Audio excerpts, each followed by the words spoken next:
et ton d'agrédé n'y a body. Yese boy fiba si bo si sa. Yala mai d'agbera die c'est l'idée.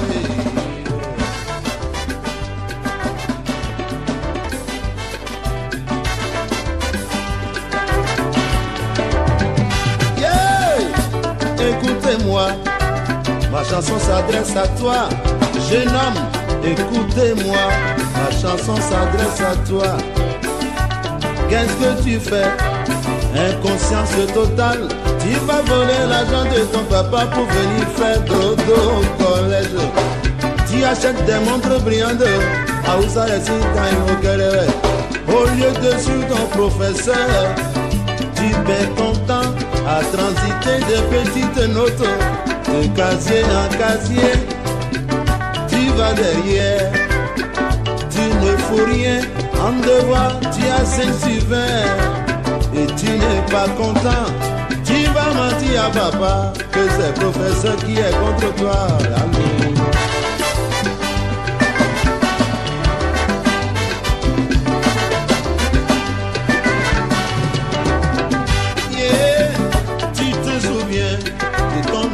Que tu as perdu. Il était dans un village de Bangos. Il faisait pareil que toi, mais il est revenu avec une maladie qu'on ne comprend pas. Avant d'uriner, il crée oh oh, et n'envoie d'or oh.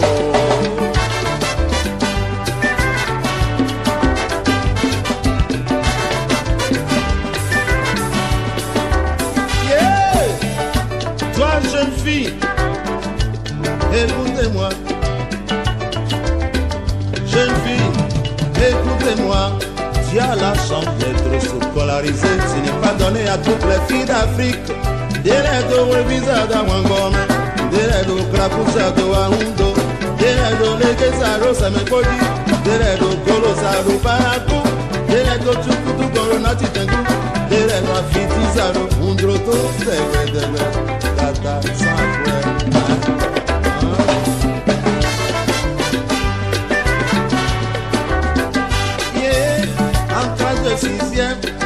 Il y avait 67 élèves, dont 23 filles en 6e. Mais en classe de terminale, nous avons demandé, on nous a dit qu'il ne restait plus que 3 filles. Et c'est dommage.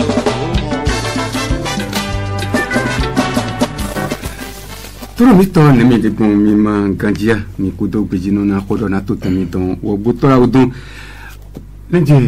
a très anglais, quand on clé, il y a action plus et Jacob pour donc on doit tout le temps Boutora donc pour nous qu'un tour au tas de l'ultime do millions de filets, beaucoup son nom. Bon, il y a des yadona, vimiton les, il y a des chonki dona yé, Kodo Kemekanoua, Zinzinchi Mendiwea. Il y a des affaires de podo, nous vimiton nous les podo à voulez pour. Nous manquons donc les actions plus et alors minaho à ronheiji et nous raison pour Jacob pour donc tout le temps pour toi donc pour poser nous et yodoté il n'a pas de doté de voix et leadership des femmes de comme pour affaires mondiales Canada donc pour c'est encore le gouvernement bon des bénéfices les femmes gazées à Gbaïdorota, Bodobi, Mina, Kwakunke, Mokoton, Podo, Action, plus ou pour, puis mettons les, non mettons les, il m'a sorti dans tout, il y a mon codona éclair, mais plus que ma mon demande de mes actions plus et des aucun donc. Bon, il y a un bloc bon, de tout qu'on l'a à ton, mais de Wabotola Ofi, Nado Adjon, Bonou Podo, Dambo Pomé, bon, mais Nele, et Nagnon, c'est des yédons, bon, il y a un chéri d'olé, au Cana. Jajuro kokona idile be edeka edonko de weme kamefi ninaze ganko do podote bona kenu do numo kono Samuel Soutinu were moloji no de van nu fi Félicien so clan clono e ma gandi do pone fi mais de sedo au fit metemele dans des filles action plus immédiate des filles moi jan me de titre de zéroté bon que les to comme dans la main bon na wazon des filles de pour bon me na motone yo si metin yede khosafi bon zandi de clair maintenant c'est beyeton na don Samuel Soutinu bon et na c'est quand c'est nos impi doit ga perdre na mi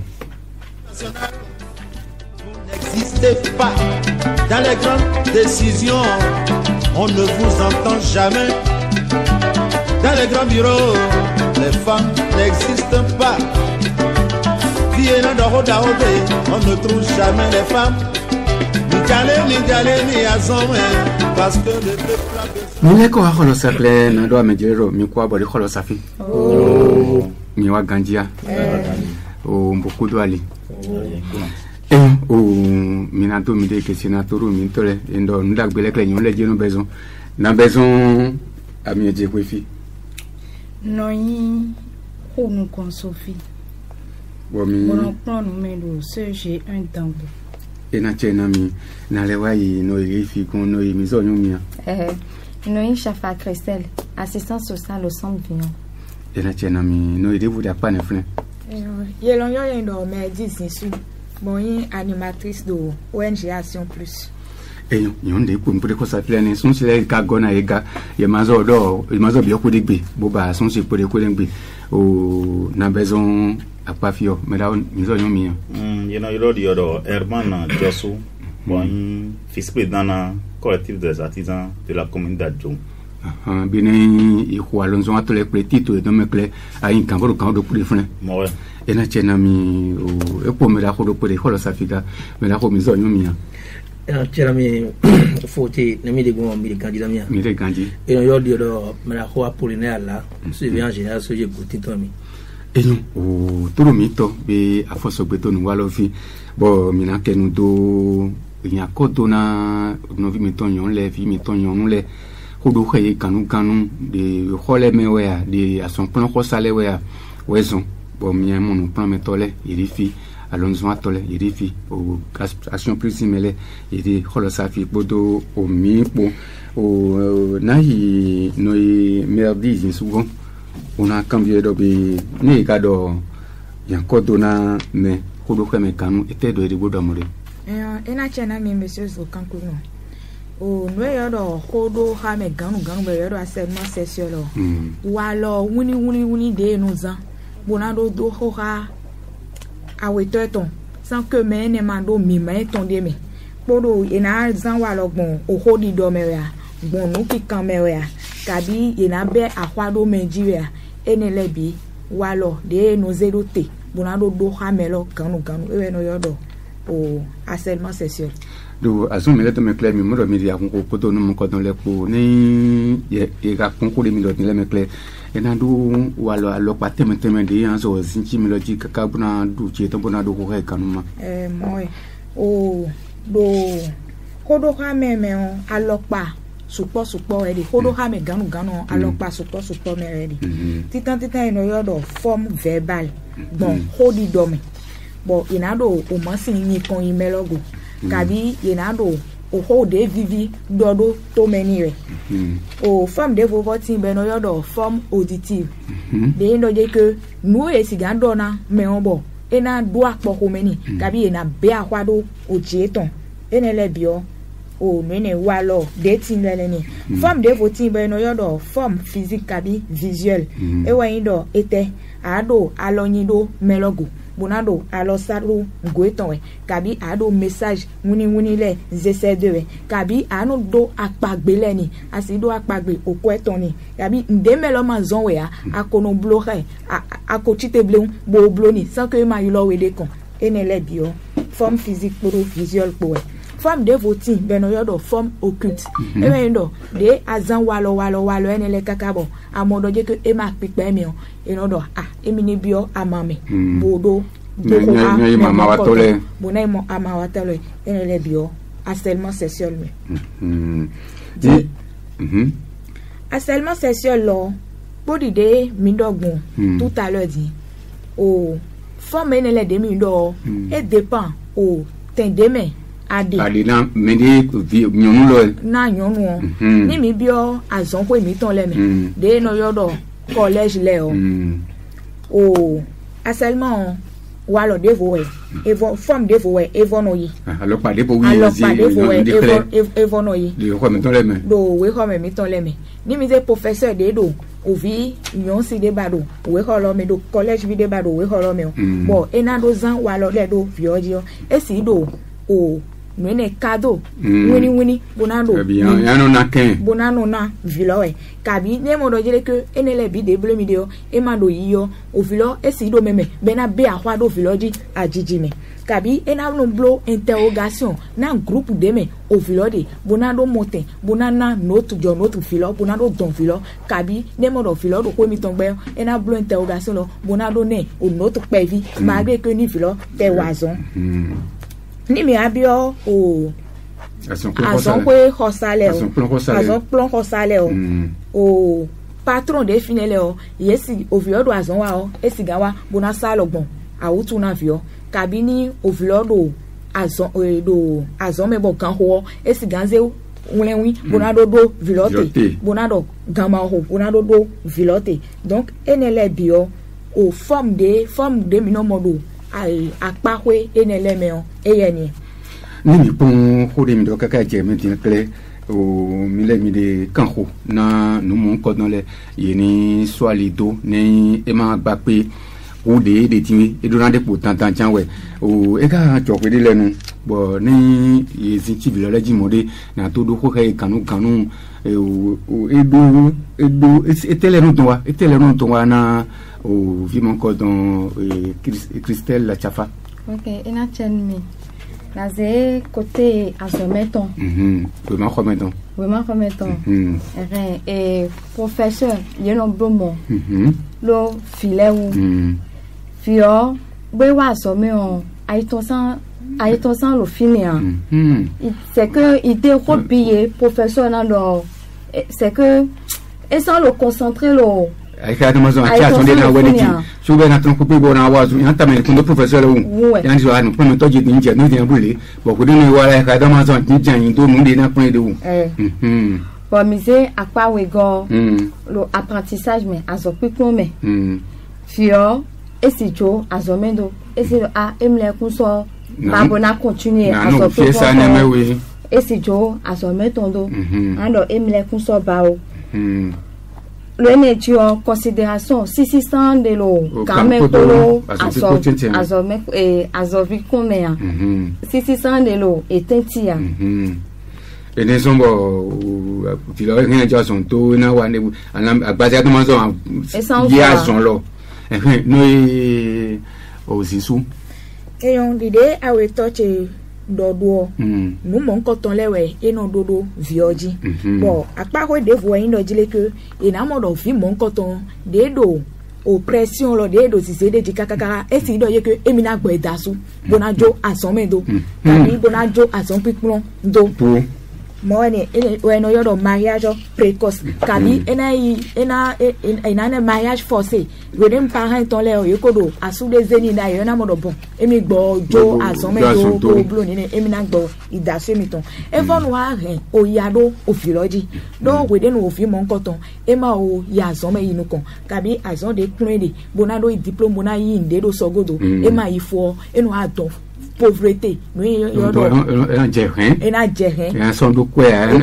do kweli hodea e son do kweli hodea donc nous e mina monde no jodo ofi mon coton leji o eyene e supo bo gege bo mize pondo agwedele bonami di o mende le kari wo yede ya son ko na do ko mo ko mize tito de o ti concreto ko de le me o be ali mon coton ti ni no do be o azon de wa de le clé et na mo je meto mi pedega do ne pon ali neji yo meti ya for de do mi ho ye ple bonanu mi do nu yanji bo ali neji clé le se poto vile bodi azon mo koton wa o me da ko e man josu o vice président collectif artisan le roi de Adjonfi no mon koton ni azon role ça oui mais les minam kunje kanji alors nous on oui wasi ko sale mais nous mon koton quand comme les des garçons a pour ni minam mondo do il ne le clé de il retourne na ko de do ay mindele dans domaine da journaliste bo adondo o yi action président de bloti to len ko mi asin inde fi gan lo mindele na nous dagwe ba ri biblioca commune meton lo dai no no jobo pitingo amon de onje action plus walo formation le nami mais de allons à tozi gan le e zombo mio sule me peu bon collectif zin gan de mi no yoro shi be kun so e o kan bo yoro be de association gan le bo wa nanu yo sule donc egbe yi mi aton de association de programme pas arrondissement le donc bo wa nanu yo do wa lo mon koton mi gbe bo gbe gidigidi do e do alo de po amo e do ni vobi de ma so tin o mo be mi de kan donc de do mi kan donc o me la ko Apollinaire ala mi le o ko ministre mi don wi tin fiele mi no pon punto o mon ko don ne kanu yi bon mi mo do asoli wa mi de lo e nu me do le ko l'instrument don de mi de ko mi ton le era chama me la ko finaliste ne ilo mi avant no bo mi na do ko do wa new action plus mi na do bene donc de nous ne jo de assomme ko mi ton le yo développer yo do ko ke do côté mais c'est le temps donc de on a point mais e gbe ka bi filma igbe na de ndi e wa donc filma do julo a ino ka to e ka be na do julo no e ka de me so po e o do ko ke de mi formation mi le ple merci mi ton le bo do ko na normalement azon ba po ma wa fo parents d'élèves le so de la plus bureau a peu bon do ko na ni capito vino le il rentre tout mais il tout bien aí village o de élèves mi ton le so et de là c'est ni wa bo mi le di lo donc niveau de mi de mi o blo pour do professeur le pour élèves parents d'élèves le mi kana do ko do vendeur so yo so de asome ko mko mi mo dia do et le contact crée l'amour mais gbadona ja ko asome mi to ba gbe di mo na bon vendeur mo bon sa to ji donc yo so do na yi pon lo si bon no ele o mi na li kena bona ba to ito poson ko le me e ka do ko de bodo e we nu vilo de asome bon merci o de apona e dio e na jo asome jo ko be do mu de bodo bona je no go do le dine a jo asome do vene dio se yin nda ko ran yere e pesa to me e jo asome do e na je tete gonji e tete gonji ro a je wulu me gonji e je wulu me gonji ason le fene e si biazo e ka si le da su ganu e si comme que e na mo asu de maduro do tan to ma su juba e ma su we mi yo mare precoce do ma cho di do de sombo i do tan me mare precoce de e la re a son voix o rete e si fijigbe boku do mo je ba de me a je bo mo khowe donc we de no me o supo on est action présidence you ko ara mi ne mi na gbe la jin lo e pe kle to ko le me su papa e do na do bo me popo na yo ndi eton mi kra bio me le do kere Victor Vino il essaie vie non il no vie bon do ko ka file e man de ni toy frontier c'est que bo me le matin de top of me carré mi defidi da oui mo ko tin bo to do ko final fezi me dio amase po Victor bon fu fa do bra kole me e da so ne je e na do na we bo de na si mo ha do gbon e na ko o kun to de do po anu do ka Victoria yin bo yin fino akundo na do na yan Victor Liberty o den ka Vino Liberty bo eno le se Vito agagbe mu e ba ko e no do Victor mo ne mo ka da bi Vino no ba de ne e ne bu do le ko Victor le lo aso ito Vino so na aso ito mi se dimo e sa chena o me da ko Apollinaire ala o no Sophie de asina a ti kanu le o mi le de ho mi to me ple eno mi no ple mo no ye de me da ko Apollinaire de bon dia de me da ko e man dogun ba no si to ko amia ganji mi no plan no ye wa we de action plus wa bo formation no mi ple me si gbe mi ton le sonu le po mi le po do ko de action plus formation de wa na mi ple bo do ko no ye deji et conséquences harcèlement sexuel ton nous les rien wa yeme no harceler village yo mi so do ko wa ye do conséquences ne laji e rien azon ba so agble do ye nous pon me tole de suko donc mi do ko ne le no ye kwa ba do côté village ton fi yon no de do azon mi ton me le o mi nous play bo do ko no yi viene le de le yan blog mo de do na dénoncer gboni do Nindo professeur de dunya ko do yi de na me na sepo boya o do le o mi pon nu ye do we ne leji nindo won ya hu ye be ma gan sepo professeur yon nu de do ason o me le bo do na mi pon do ye o yan do nu meji to iton le we bi we no edo medito eta for de le de medito ne le na de no promet de le de medito ne le na pro yi mi lo sule chaque fois ni mi ka ikubu so mo vi on si la lo mi to école bo moye mi o donu edo difficulté dio ye ni no amu mi me mama de ro ku yo gbele o mi le o mi he mi ado ko ke ibo ponu ye du vi mi ton le nous a fait des misères de Rome mi ton le ni mi kan le ko do po na yi no emerdi sugon ona cambie do action plus clair mi ko do dai do e di kan ho na do kwa ko ken mo ko na be na sukundo o e ka de ouvert le mi no mo vlavo ne mi de kan lo ko mo de mi do o fait ça le mo de ali ne mi da so mo ko ton le wa de tout vite aussi les bien e na chena mi o do azon lo de mi wa di on ide collectif des artisans ko dogbon pour professeur le po tito de mizeda yo mi to blo formation nou professeur de do commune à ton les bi dango ajon podo ce j'ai de do commune à ton les bi mais dango ajon bonu mi blo formation ne nou ye e maka ye me bi mi de mele de me bo blo formation nou ye do au sein de sigan ho mais no wa nous mon kotole podo nou yi hol ye de ton de me bo sigan blo bo nous mon kotole so na jodo azon me ton le a ene le bi mi blo formation de dina yi bo ka dona e do ye de din e do na yi afosoro te to mi ton do collège étant les pour le collectif des artisans pour si tchenche bon kamodo de do ho dit tout à l'heure ye do ye azolo ye do wiwawe nungbo dion o a fiesta de mikano mongbon o azelo dalio e ni na do a fiesta e supo me ma kalebo supo do azon mi ton we bon ni ete ton a fiesta de te ton de me on no mo ai hade bodo no ko les zero titome azon polo donc les hommes kan konen bi o indo e na jo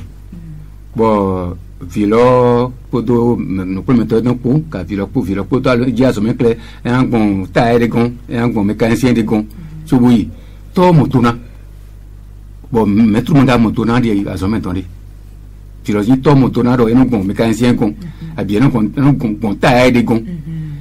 tola wedo nungu mama fun ko ni wezo nungu mo bo tola makenu wa bo mi le mi na kende wa no ni o ho mon ko ton le jete o bo mi de mi blo enquête mi ton le o bo mo do jile ke auteur de so e dodo nde filo do bi blo mon kun jeme o tout d'abord au sentin bueno ça c'est do ça c'est do tolo ça c'est do to no ezon bo kaka e do alo dodo nu mon ko ton me o e do na do nu mi bo o fide do se o so fide o filo no yi de so me de no yi gbebo fi mon ko ton no wa kan eton aso me fi no wa kan eton de so e yesu o senton bo do te be no sa do e yesu ga e chena no e merdi zisu o nuku monjen melo mi de ni na mi de no wiwa e yo ji tru mi to mi do no wiwa e yo kle action plus pour to os fam po e we no po bo do be no mon ko don kle e na kwa hun he o chocho do na vile bo do ko he kanu e ne wezo mbe Jacob do ko da to tem do ko to donc po zandi di kle mi na un kan lo na mi bo mi smiti mi do ko de mi na cambio do ali mon ko don ji o me de yezerute ben ti to mon fide mi de do pour kle to mi do la me kle yo smiti e na no mo je no me di do aso ni wa de pour po allo go mi le don we na zo bo iran mo ko je ko lo me do de e je ke do wezo ne ko de no je na se po mi bo ko de na tin flavor na de ko cambio mi bon ali ne ji do pour po mi na yin do be mina ko alona yi bo numo ko donc le yena sukun etondo na le ko ami gonfle no yi merdi sinsu o sende le ka de vlavo bon indo fi mi to nyonu le yi je o sinlome ya ba na hoya o sele tindo teme ba indo me do nu mon ko to se ha o filo o sende no hoyo e supporta bo dépend o de melo si walo de zero te o de si egbon titan ni epon nde blobo e modo jile ke o bi beme we de ka bi bo e ma ko do ho ha vi lo bo ko do walo win les an e no lo me mon ko to bu no ne avasi bo no khle do jile ke fi de ajeye ne o ni atafo fi de atafo be au sein de vous au bas de vous donc oh ni mi abio au artisan laisser côté il me de noser au azonvi eton le bono dohona bono daye kabi o merci professeur de no da élève eton le au ce titan de no hoye ino de que mene le o et nos deux sessions collectifs des artisans mais au professeur mon coton et son ado professeur aussi comme et son exercer fonction toi y nos deux c'est à son blé de aliénergie bon ni mina voyager ni no de que au cours des cas ni va pour violence oui ben mo de que au bio pédophilie genre au film mon coton ma odo kwede sigan do ah ene on au sein da holo e bon et si ho gaga si na we hwe aton kabi hwe awo na a sengana hwe aton kabi hwe awo na vila ça c'est de kai mede e wo me blo nu mon coton lo e we ça c'est de ne alo nous on attend ka dini no point me to e ba ne jo ahwe ya sengazo beson hwe aton ko o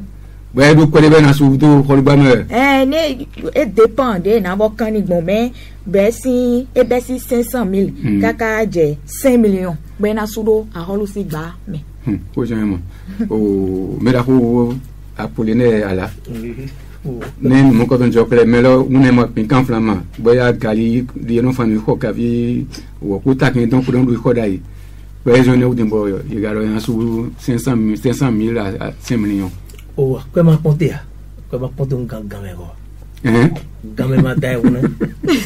non a zero game balance kan fu ti wana su ko ene mi kan bio de côté ne wo e vewo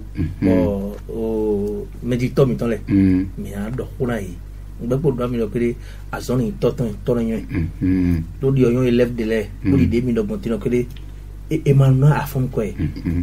o peto na pe ona afon ko e me ka afon ko na e ma ito e ma fo ito ai ka don de wu do o alota mo da po donc enele wayi Victole mbel bio Victole ne mina combattre nyo gandio Victole na prendre à son temps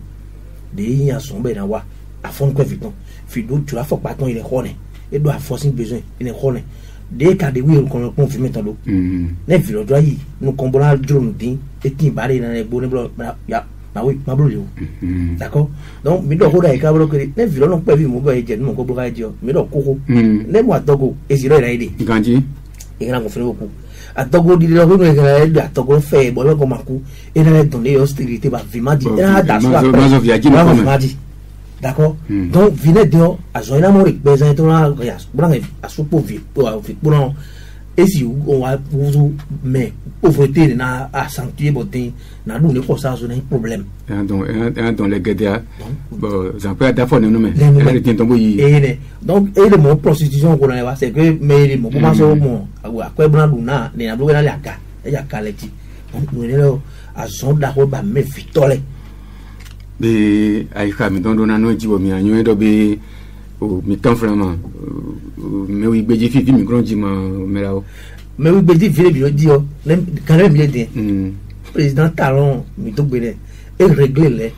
le régler nous bon ya ko ni ma ji bi e ma be amone ara di fi gbe kin ko so la yo kuri mi a ti fi mi to lo ali di o ara di fi su ko de wa lo to ple e ara di donc e me na di fi po bla di fi nyate de di fikale o na di fikale ya activité de exercer wodi ne wa de bo de fikale die o ma yon boko na totalement di fi ko ndio donc on va de pe wi le di donc de wa e mo mi o so yo akwa ya ko o wa na we no e Sophie asi ajikando e konkoloji tin kakakle e mo ni minando do me dile de bo yin fitopi no bo de yo je visun si jiji ye ro mi amo yo si kwa cho do vite bo jiji kaka cho ba je yo si ro jiji ala ali ridicule viene le ponte na yi ni me da lo po yo no don ko cho bo wa jiji ne le jo ne ya mi ko de mi fi ne ma tin donc be mi be o c'est vente o do hoda i bodo kero fi alo meton kla o ino zendo vi man susume do vio akwa ino zendo bueno yino do azome mi no mo vile egbe surtout vi nyonu le alo vi sun sile bon a fono kwa de su de na viene le no dia photocopier viene le na blo no do kwa ya boka do vileme bogbe ton le binando biblu be le na te do kwa ina te on do kwa de na du na lo vi on le awa mo bi okwa mesi nu pon meto ito le do ni na mi ko mi wa iko azo mi ma iko azo me ni do sunu we ka se pe bodo ni do na o ni le ta sunu na do yeji ya mo ko amo ko la je do nu kundo do sunde no na nde metata ni eze do apo eto ere nu kundo ndi asitui do mi ambio meji to le roji le kwero fie pe ubo jivije o fie ye do ku vi ni tonjo fie ne we na jije di oni mi ka jivi we ni pe nu kunde u vi no le o ye ni pon nu vi eton le kwegbe ye ni ze vi eton le do nu vi bo pon nu vi le ni do confiance nu ye nu vi le do confiance nu ye o me de do ko de nu vi ne le honto nu wa o kwegbe o ye na do nu ye iton di nu do jine ko confiance ne makade de vi le po yi apo tete vi po no po tete mede do ko de ne o vio hen igbe alo nu vio do nu de sin hundo eru afopa sin hundo chokoto sin hundo so tie sin hundo bo ye to maru capable an hone alo baba to maru capable an hone so ne no don bo dren do apodo yo na yi don nu egbe mi de na no jijejin we don mi bi o meji to le rojin le kero ye ni tenpon bo pe nu kundo vile o pegbe bo ka pon nu vile do nu de ma do sunu si lo eno ya yon yi tata ye ni pon nu vie ton le ru pegbe mi me mesi le o mi do mi ton do da so me parents les desuni do itondo edo kwegbe vile dansi enyo o ena chena mi tru mi to mi do zare ni me kan na mi so nga kan na mi kle mi na le no e merdi sin sugun ona cambio do hode de mi zero titole no temele ere di do ene de vito finole poto vile pocheche mile mino mondo kanchi chai no lo no we de we akavi mi mamondo ndi flimbo zombe vile no ni to chocho na ye no ya igbe na me ena chena mi o surveillant podo professeur kodo nyono kodo ko tout à l'heure bodo hodo o mene relation de do na no fito podo o filo pochete kabi fino podo o fieton pochete e do pataki bonu no e yo do dialogue parent enfant e do na do tintin menu ye mi de mi no wa zon ro greto hole me obo ni mi di apa we ne leji o meji to e meji no e si chite buna do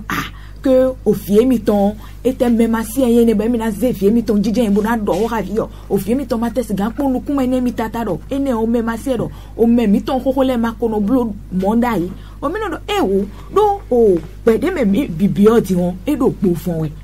e gbigbo vo we donc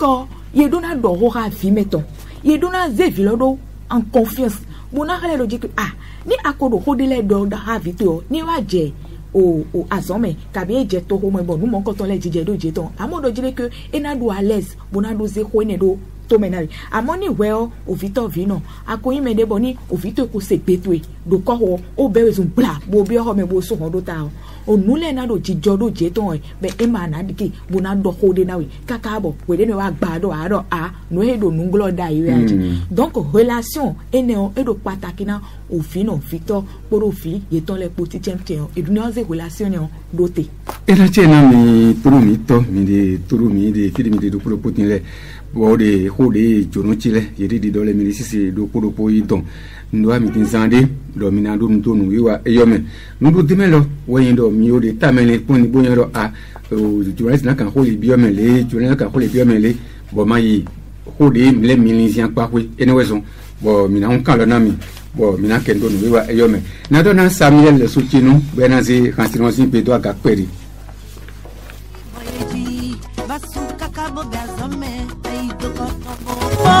Bovet collège a mon clé qu'une a comé bomono et mi osulo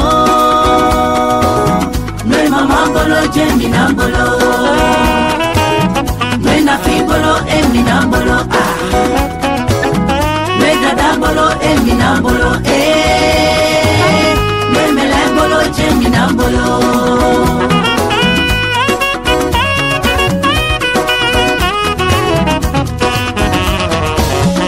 Zamaya tone, viose fomoke, azande majene, yopoko nugari. Zamaya tone, viose fomoke, azande majene. Samuel Sochenu ena chena we mire no keto chochoto na vile ina brando ko kanu tout mito alors quand mina yoro ban tete de me confier oui 61 67 mais puis les cas vraiment que so jona kan khore biom mi va inko na mi o de akma do retour khore da cambio mi ndo ide le quickement tu bo mo se kon lo te we ronduna we going do ni ro de kan pelo pele o ta mi ton de wa lo android lo we zo wo mi ro yi ko fine bo do fine o ta bu lo design lo a fen fe free le bo tu kan we eyun ena che na mi no me le vote me de godo mi kwabo bon tu ana mi le wo mi le ganji go me ya gbaga plan la mi yire gbe ya mi e tite na me ya ho ndo cambio iko mi don da ma ji te nse no e mi de gun ganji mo ko de ko ka ya ja kan ti ni le wa zo me ne da zo me o mo ti aton zo me bo azon kan de je yin na so ga wa ja zo kan de je yin na ti le go ti no ga ko le go ti je yin ti ja yi ti era me mo do mo mo je ti le go de na o je ti le go de na ti lo o ti no do ma no pe do mo ma ti o ya lo jo bi bo ta to ja bo je ro ko ti no e ta mo ko ton ku me no bo ko ko la de do mi friend ko la de ko di a be tra we ta mo ko me no bo ko mi mi gade e me ne ma ena chena mi no da amaji Felicien zon ko papota me devo je da amaji Felicien ko do mi kwabo allo iko mi to mi to boyon bokoro zan kemila boyon bokoro mi le gon me jere ya game re fina ro dando gaji o dando ya jere fina dando dazo e man dando ya mi iri alo zero eyan o dando me fe na ko de zero tere o jo ko ti tengbe be nde ayi ka de ron ba yon na bi yon bi bo do fe pe da kada bon se non o we na dona mi o nse ro iro sen seno le cre ya kan seno do de do lo a tori seno do je no to ra tegbe tu bon le fun bo ti tegbe o ko me o de bo ro yin na cambie ro e do ajo mere bo do o ta bi ko ra yi mere yon ti de bla tin bo o mi ji jiro ko ka e bo yele we no ba sunu le yon le ga zo bo bo sun ba pe me sun e ba me te ko sun le bo tre sun le bo la pe ba ko mo po da le ba le yon ga ba sun lo ne na yi bo len eyon era chena no Azamaya tone bioze fomonge azande majele yopoko nugari azamaya tone bioze fomonge mi kwabo me je kan no we pano chute no ja gbogbo pato Justin okudo o gba ndo me gba ta fun le yere gbe ya mi nde ti je din lo wa bla wo to won lo sure sun le din mo nko so ane ga se bo ti gbe din le no so se ba lo ne e ya ho ti le pe le yo e ma mo a o sun le jo e ma e fa wo bo yan na de sun be agro sun je din yan be go Pardon, juste un entier, oui. Ne t'empresse pas de manger ce fruit-là. Il est plus délicieux quand il est mûr. Allô? Mito, mi quoi bon? Oh, bouton si bien volé quoi. Bouton elle est quoi? Non. Oh, vous devez mais vous remettez du marron, vous remettez donc quel est mi en dorme. Donc pour village. Gars, donc on a pour nous dire, il y a quoi? C'est ne jodi maro ba ka du be do fin ego. Eyon. Mi to ko ba ka du. Eyon. Yele wena bibi, iyae babae, yele wena bibi. Docteur Wakugi, PDG Fire Force, et qui le font. Tout le temps, quand le jeté dans mon 61 67 57 56 63 04 04 71 sont les dons Yawinele. Nous les nagons 64 48 34 64 10. Bon, jeté de mi gonfi. Donc, on est quand on les. Bon, nous mi dans les ni donc nous voyons mes clés. Et naï d'agwena de pro mi dans les. Bi militaire comme. PDG Fire Force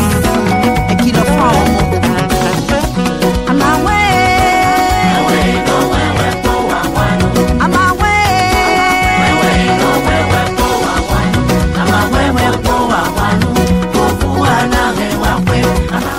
Ni quoi bon mais quand le nous. Ni quoi bon mais quand le nous. Allô. Ni quoi bon. Il mino Agbanu Christophe vous en Congo. Agbanu Christophe. En Congo. Au début il est venu écouter les gens. On est à dire on est écrit direct. Et t'as dit socialement au Burundi. Et t'as dit socialement au Burundi. Socialement au Burundi. Ah oui. Asi o jama ha ko ko tabo no jira ma be me iro ji e ra ho ko amodi yo la yi mo lu ma ko na yo ko lu mo ma ko na ko tabo yo ko ji me ko la ji o ni ga de ji me du ni ya ho la ko ji ja ona ni ka ko de ko ji ni ra me de wa ji no ni ni me tu le ko do wa ji ni me ho de ka de do wa ji ko wa ji ko ni ko ji ni ra ko ko lo bu do ka ji do ni Bakiti manen, tak putih manen.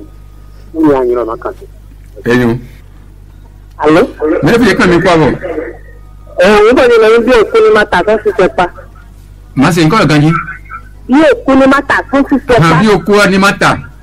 Kan si siapa? Eyo, ni turun. Dewa di bawah, wasabu bo. Ada foto tu langsung si. Ini lawa, dia mahu kau dah dewa. Bio kuah ni mata.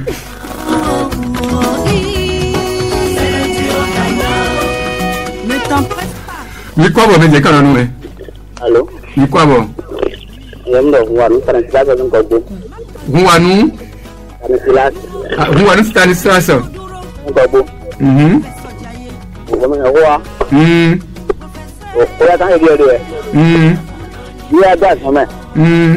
Dia sama. Rajo, saya ini tampil pun ada kira. Cuma jangan bawa, yang ini dasi le. Saya jika nak menunggunya, saya baca muka, banyak dah buat menunggunya. Buat semua tu, soalnya mungko, itu yang saya buat. Galau ya kali ni pun metode tu. Galau. Asung galau. Dan ni pun belum masuk. Cuma aku mau menunggunya, berapa tu orang kata, menunggu. Eyo, azungala no mpo filo mo asu. Eyo. Ni ko me je kan nu e. Allo, me la o no mi de. Ni le kanji. Mo ku se ja go mi no. Oh, ni ko mi no. Le Bouton Pascal. Bouton Pascal. Zodi me. Eyo. Bele ni belo. Itali le gatu. Bueno, ya sí, le. Bueno, yo me quiero todo al llegar y me dedico a ir a la oficina de Dubai. Una funga.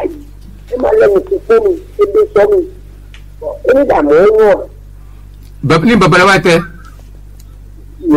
todo lo que bueno, y cosas así. E mo jo file do. Bueno, yo file. Y si le quiero Yo estaba ya. Y le no a llegar y me dedico ni más que ni todo mi vida vendido y yo vendido no toquía con bueno y también usted dice una cosa con el más de nada Eyo ena tena bela ko Bouton Pascal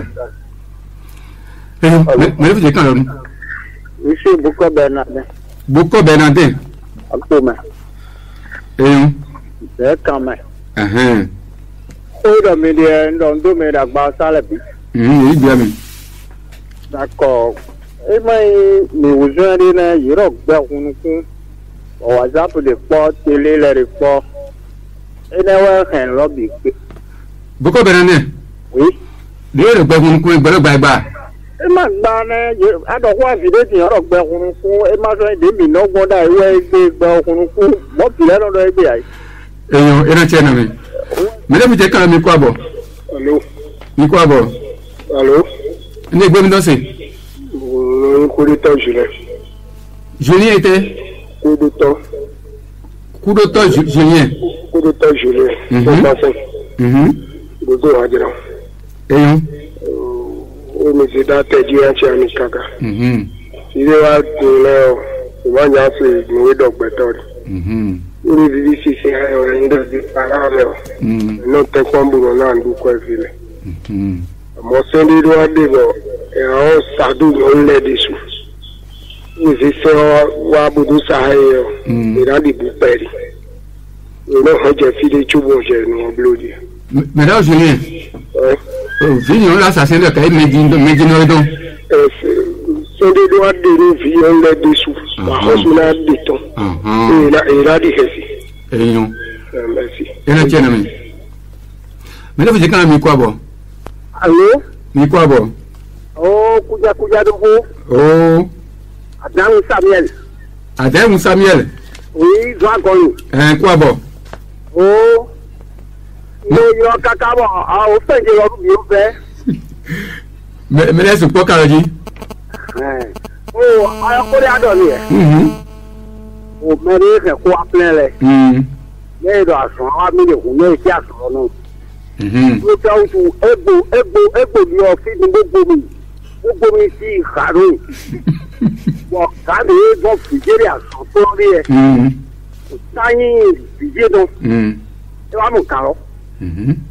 wọ́n kò kà kó tilẹ̀ tí bọ̀ fìdí ìdílé ibodè tó àwọn ni. wọ́n yọ fi lọ wọ́n ṣe kẹ́sì ní ìjọ rẹ̀. gbọ́dọ̀ bí akó gbàgbé mi gọ́lọ̀ mẹ́rin fún amẹ́kẹ́ àwọn ilẹ̀ akó wò. wọ́n lọ wọ́n sáńsọ̀ ságbó tí àwọn náà bíbọ̀ ẹ̀rọ bọ́ yín mi tó ká tọ̀ sẹ́lẹ̀ àtàgbò. wọ́n lọ tí àwọn náà tọ́gbọ́n. ilé tí èmi nù. wọ́n àdúrà mi àdúrà pọ̀ náà. Awo, e ma do si. Vraiment go kai. Vraiment go fini. Ne yo e ka ti mo, mo di o do mo anu evi tewe jima. E be fi je transform mo. Wa kiri ga ife ko mo, ye bre u me awe u me igbaru. Awo, e ti bi lo bi le centro. De kolo de holo me mi na gbo egbo. Hello. Mi ko bo mi le ka nu e. Hello. Ni kwa bo? Hello, mi kwa ni be ya. o ko tẹ́ mi kó tẹ́ tí àgbọn rẹ̀. Ah, no, ene mi debo. Ìdí ma. Tí àgbọn lé Christian. Yẹ ma. Eyín. Ẹni lè gbọ́n. Mi lè kanji. Láti ẹ̀rọ mẹ́rin pé láti ẹ̀rọ mẹ́rin kọ̀ọ̀rọ̀ kárẹ̀ bí. Òfìlẹ̀ èdè tọ́ka bí àgbọn náà. Àti ẹgbẹ́ rẹ̀ ṣe mọ́tò mọ́ sí àgbọn náà. Ọ̀nà tó tó máa fi dé. Lẹ́yìn àwọn ọ̀nà òkú ẹ̀jẹ̀ fún ẹ̀ tó ọmọ ìṣirò kárẹ̀ mọ̀ kó rẹ̀. Ìjọba ìdíbò pàtó tàn sánẹ̀. Ọmọ ìṣirò ẹ̀jẹ̀ kanji. Bẹ́ẹ̀ máa tó gbà fún ọmọ mọ̀ kó. Bon, il y a un Christian, il y a un métier d'eau colonel. Mais il y a des colonels, des pères, des collègues brigadiers. Il y a des mélaïs,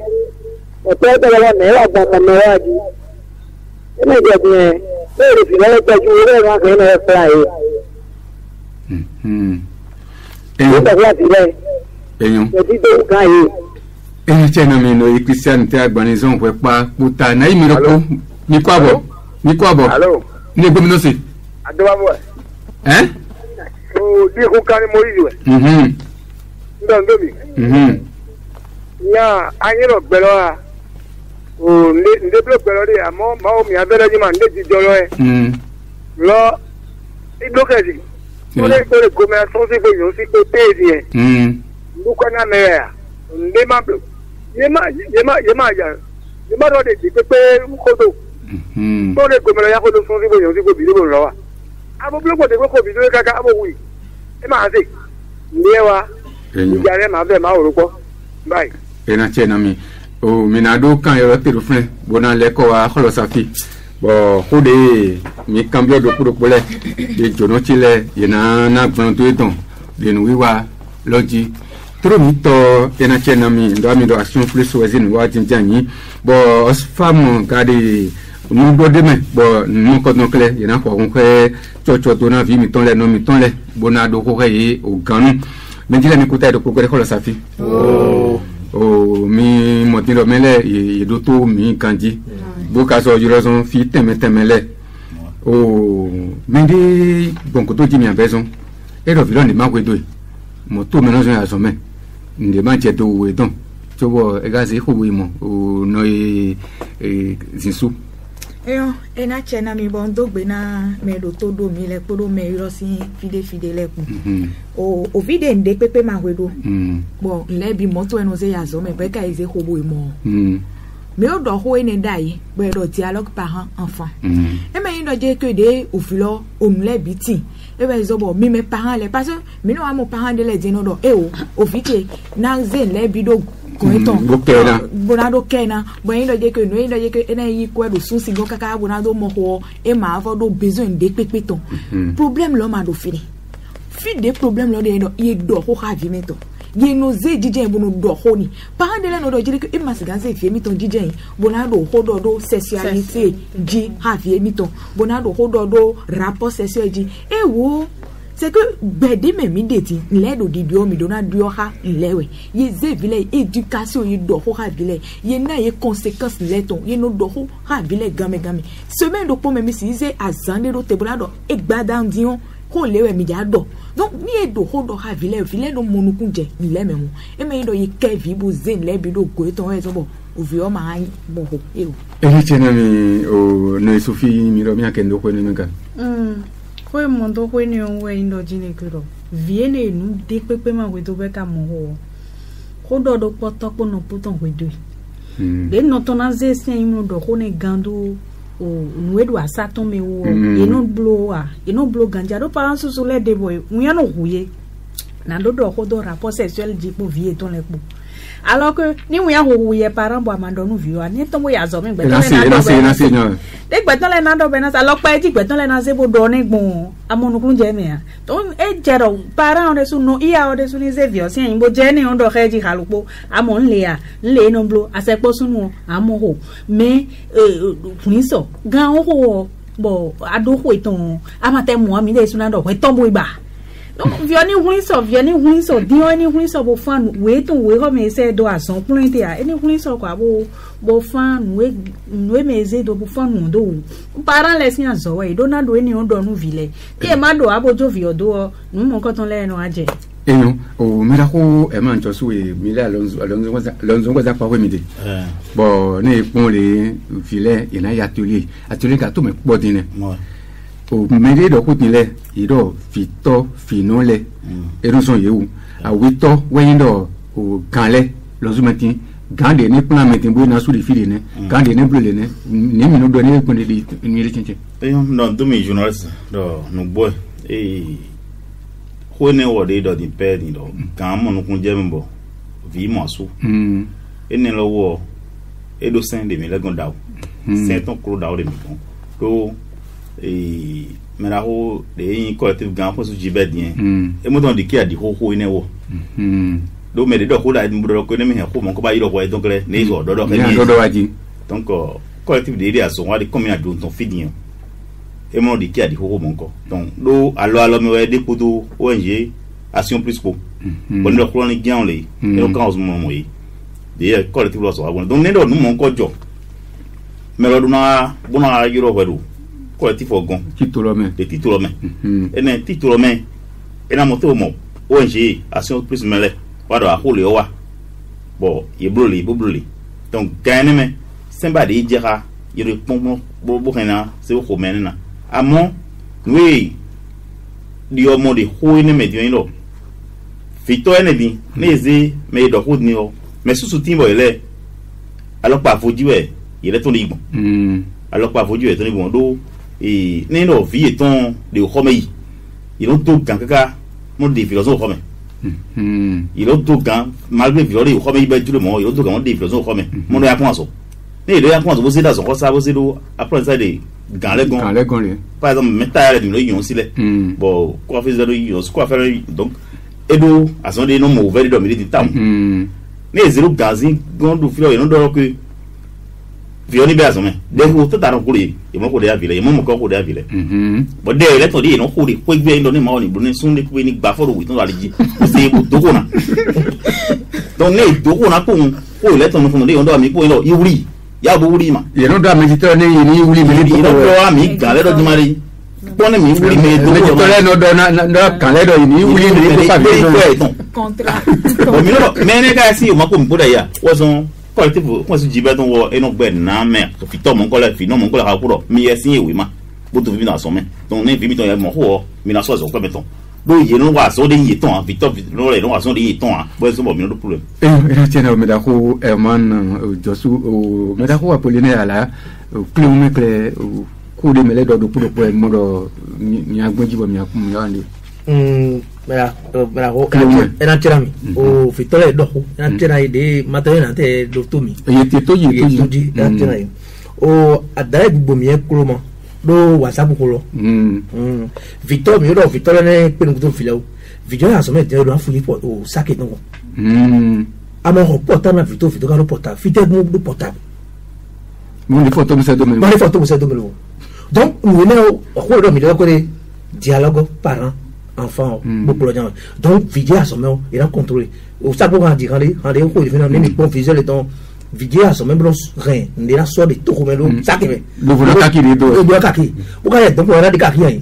bon son on a bien tout donc Victor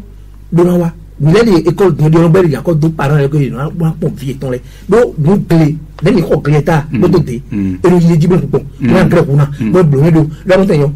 gré des gens de un grand gléton donc il n'a pas mis à sommet au home tombe a vite kama home a ebolia ene do WhatsApp o re bogle dai ho télévision me le pour ho ya moria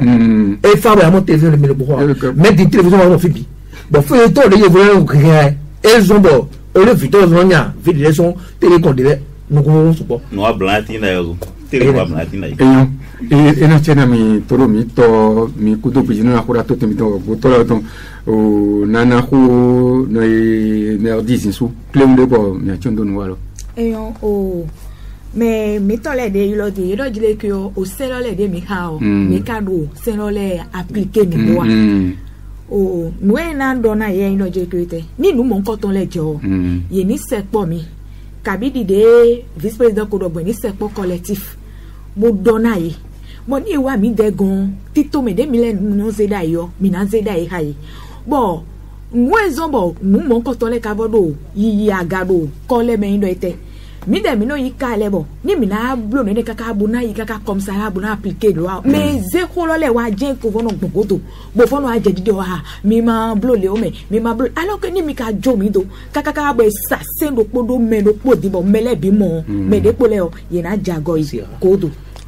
ena chena mi no e merdi zinsu pro mito ndo mi do action plus weze no wa jinjani bu jako do ko da to temto o tra no po ko tare mi ro tete wen chocho dona vision le bodo ko re kanu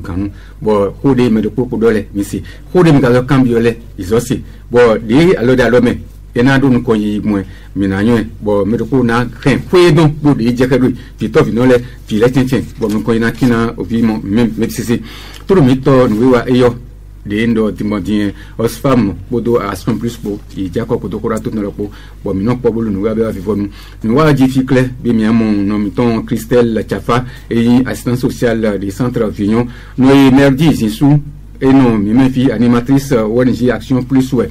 mais dako e ko Herman Josu e kana kaboro kan una lonzo atore di ajun fio mais dako Apollinaire ala e no prometto bo ga ni suivant général le Rome ni sime don coutin don no e Sophie on e asina ajikanle e no prometto de Rome ni sime don tango no don condon bon Dieu me félicite sur plan pour nous enfin nous puis ça me soutenu ouais pour nous ton pour mi de dans secteur des films de pour les nous donc on pas les hier à ça tient tombé mais na les voix de gente le côté de autour et sans les ton ami que tu as perdu il était dans un village de Bangos il faisait pareil que toi mais il est revenu avec une maladie